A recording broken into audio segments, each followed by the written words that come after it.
Assalamualaikum warahmatullahi wabarakatuh. Bagaimana anak-anak kabarnya? Ya, alhamdulillah baik ya semua. Baik anak sekalian, sebelum kita mulai kegiatan belajar hari ini, silakan kita awali dengan berdoa terlebih dahulu. Ayo, Bambang, siapkan. Ya, terima kasih. Baik ya anak sekalian, alhamdulillah kalian sudah berdoa. Ya, mudah-mudahan apa yang akan kalian pelajari ya, dapat kalian pahami.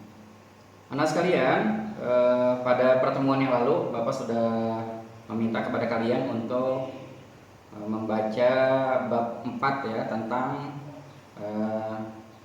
teks cerpen ya. Mudah-mudahan kalian sudah membacanya.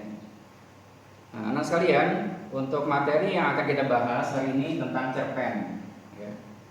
Nah, tujuan yang harus dicapai setelah kegiatan belajar ini selesai, yang pertama kalian diharapkan dapat menjelaskan unsur-unsur pembangun yang ada dalam cerpen.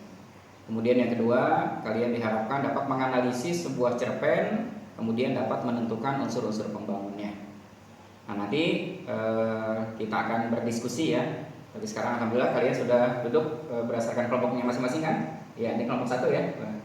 Belakang kelompok 8. Ya. Nah, anak sekalian, sebelum kita membahas tentang cerpen secara mendalam, Bapak ingin menanyakan kepada kalian dari materi yang sudah kalian baca di rumah. Yang pertama mungkin, coba ada siapa yang mau menjawab, apa sih cerpen itu? Ya, kelompok 1. Oh iya, cerpen cerita pendek. Nah, ya boleh. Terus siapa lagi? Kelompok 2 mungkin? Tidak? Kelompok berapa ya? Belakang, kelompok 8. Ya, Anto, gimana? Cerpen cerita yang singkat. Oh iya, boleh, betul. Atau dari kelompok yang lain ada? Tidak lagi? Oh iya, kelompok 5. Apa cerpen itu? Oh iya, cerita yang tokohnya sedikit. Oh iya, boleh. Bagaimana Mas Aryan? Nah, itu ya ciri-ciri dari sebuah cerpen. Nah, coba kita lihat tayangan ini. Nah, ini ciri-ciri cerpen adalah mungkin salah satunya ada yang sudah kalian sampaikan tadi. Yang pertama, cerpen itu selesai dibaca, selesai dalam sekali baca. Nah, jadi kita membacanya dalam waktu yang singkat, itu maksudnya ya. Kemudian yang kedua, biasanya jumlah katanya itu 1.500 sampai dengan 3.000 kata. Kemudian yang ketiga, yaitu hanya berisi satu tema atau satu konflik saja. Kemudian yang keempat, bercerita tentang sepenggal peristiwa dalam kehidupan. Nah, biasanya temanya itu diangkat sederhana ya, tidak bercabang dibandingkan dengan novel atau roman itu ceritanya bercabang. Nah, itu anak sekalian ya, tadi yang sudah kalian sampaikan sudah benar. Kemudian yang berikutnya yaitu unsur-unsur pembangun cerpen. Coba silakan anak sekalian, siapa yang mau menjawab? Ya, kelompok 3 yang termasuk unsur pembangun apa? Oh iya, tema. Ya, bagus. Berikutnya kelompok 2, ya silakan. Amanat. Oh iya, boleh. Berikutnya kelompok 1 ya. Sudut pandang. Ya, betul. Siapa lagi? Ya, belakang kelompok 7 ya. Gaya bahasa. Ya. Baik anak sekalian, sekarang coba kita lihat yang termasuk unsur-unsur pembangun sebuah cerpen. Yang pertama yaitu tema. Nah, betul ya, tadi sudah disampaikan. Kemudian yang kedua amanat. Ya, tadi ada ya. Kemudian yang ketiga latar atau setting. Yang keempat sudut pandang.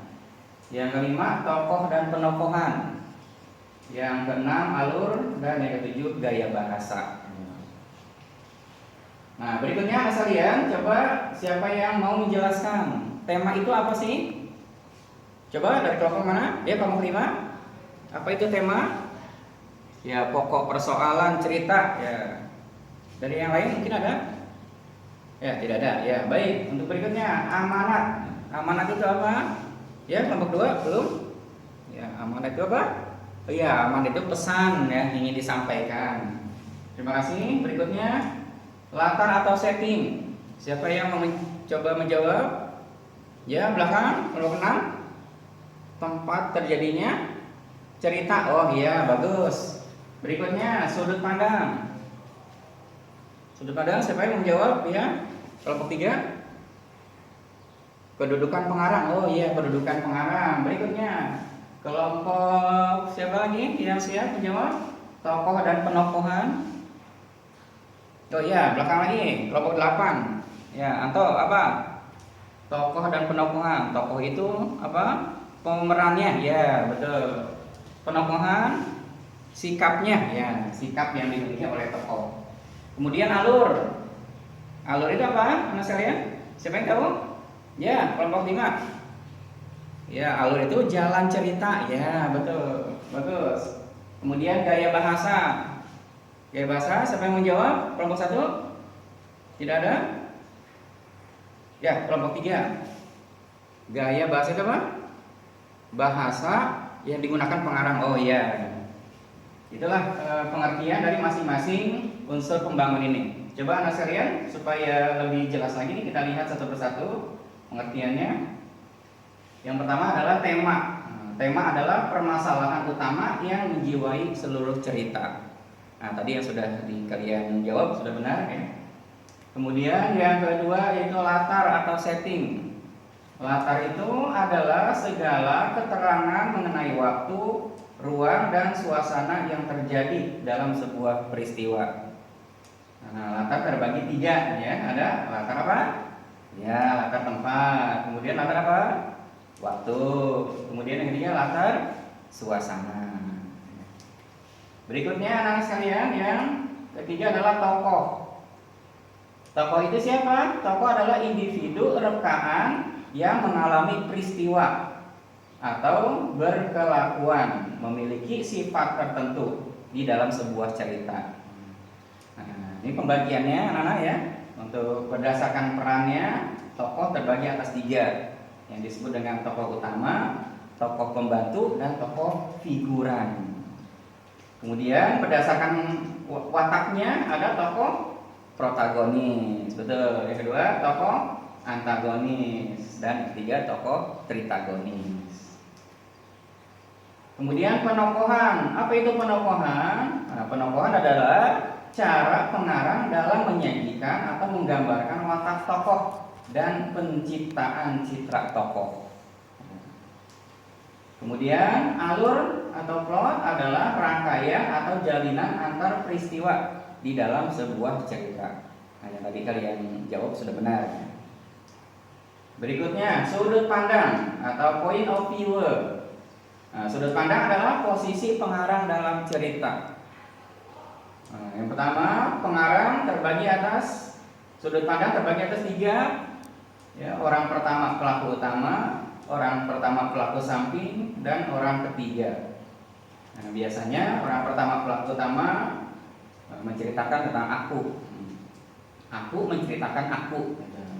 Orang pertama pelaku samping, aku menceritakan orang lain.